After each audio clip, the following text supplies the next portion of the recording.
The biggest tax increase in American history wasn't passed by Congress. It wasn't debated on the Senate floor, and it definitely wasn't in any bill that anybody actually voted on. It was announced on Twitter, and it's sitting quietly in the price of everything you buy. Because if you've been wondering why your Amazon cart got more expensive, why your new car costs more than your parents' first house, and why every economist on TV looks like they haven't slept in 3 weeks, the answer isn't inflation. It isn't the Fed. It starts with one word: tariffs. And once I show you how this actually works, you're going to realize something uncomfortable. China isn't paying them. You are. To understand why tariffs are such a big deal right now, you have to go back to 1930, because in 1930, the U.S. passed something called the Smoot-Hawley Tariff Act, which sounds like a law firm that specializes in financial disasters. And that's basically what it was. The idea was simple. American economy is struggling, so let's slap huge taxes on foreign goods to protect American businesses. Basic economic patriotism, right? Except what happened next was a complete disaster. Other countries immediately retaliated with their own tariffs on American goods. U.S. exports collapsed by 61%, global trade fell by 66%, and economists widely agree that Smoot-Hawley made the Great Depression significantly worse. So America learned its lesson. For the next 90 years, the U.S. became the loudest champion of free trade on Earth. Lower tariffs, open markets, globalization for everyone. And it worked. Global poverty dropped dramatically. American consumers got cheaper goods, and the U.S. economy became the largest in human history. But then 2025 happened, and we apparently forgot everything we learned in 1930. So here's the situation right now. The U.S. has slapped tariffs on practically everything coming in from practically everywhere.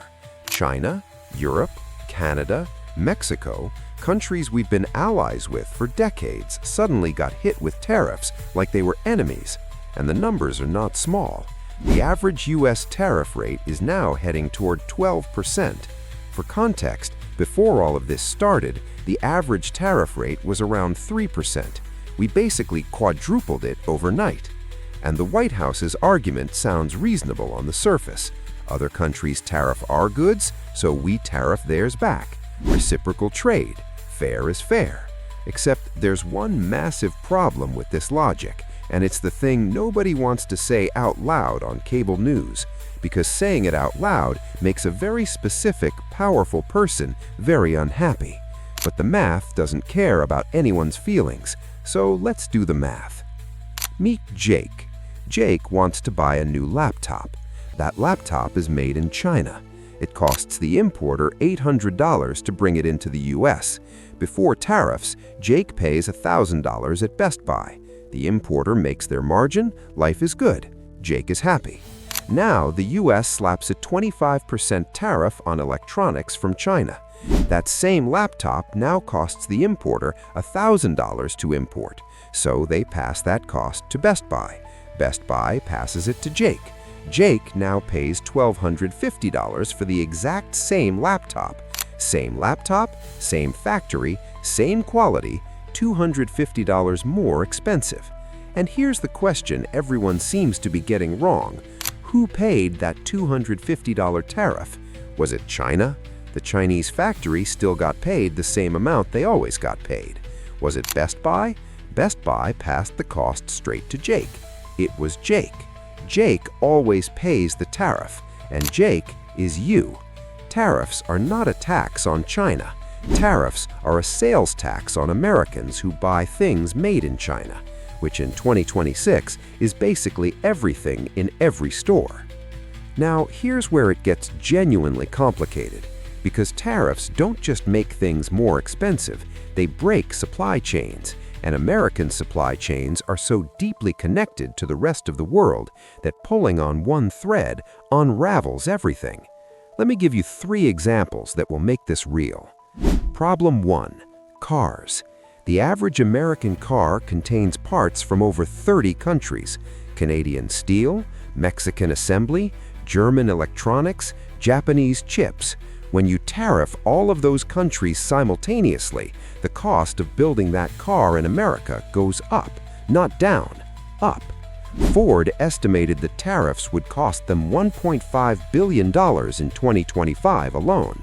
That cost doesn't disappear. It shows up in the sticker price.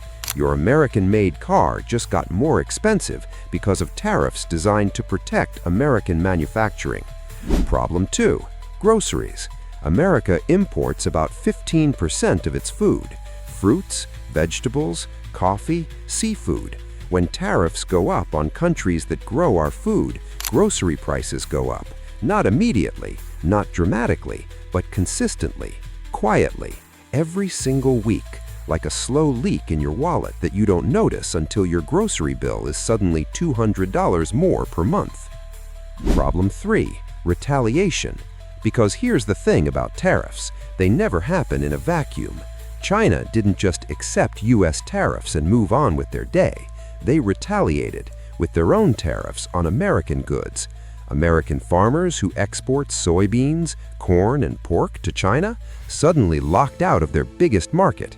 In 2018, during the first trade war, American farmers lost $27 billion in agricultural exports to China. The government had to bail them out with $28 billion in subsidies, taxpayer money, your money, paying to fix a problem that tariffs created. Let's just look at the actual numbers, because they tell the whole story. The average American household spends about $60,000 every year. Economists estimate that current tariff levels will cost the average American household between $1,500 and $2,000 per year in higher prices, every year. That's not a one-time hit. That's a permanent price increase on your life. $2,000 a year is 2 car payments, 4 months of groceries, or roughly the annual contribution limit to a Roth IRA. The tariff isn't hitting China, it's hitting your retirement account. And here's the gut punch: the total revenue the government collects from tariffs is $80 billion per year. The total cost to American consumers, economists estimate $300 to $400 billion. We are paying $400 billion to collect $80 billion. That is the worst trade deal in the history of trade deals, maybe ever. So where does this end? Because something has to give. There are really only 3 scenarios. Scenario 1, the deal. Countries negotiate, tariffs come down, trade normalizes, prices slowly drop back, economy moves on. Most optimistic outcome, possible but uncertain. Scenario 2, the stalemate.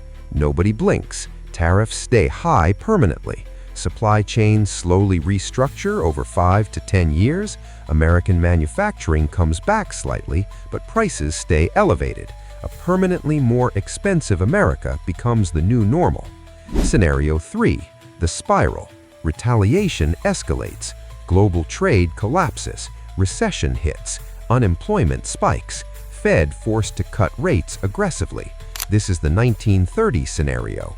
Unlikely, but not impossible. And the longer tariffs stay high, the more possible it becomes. Nobody knows which scenario plays out, but here's what we do know. The largest tariff increase in American history is being paid for by American consumers. Not China, not Europe, not Mexico. You, every single day, at every single store. And the duct tape holding global trade together, it's starting to peel.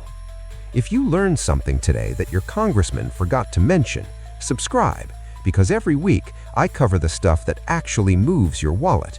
No noise, no agenda, no political team to make happy, just the boring math that somehow ends up being the most important stuff. Drop in the comments, do you think tariffs are good or bad for America? I want to hear both sides. I'll reply to every comment in the first hour. See you next week.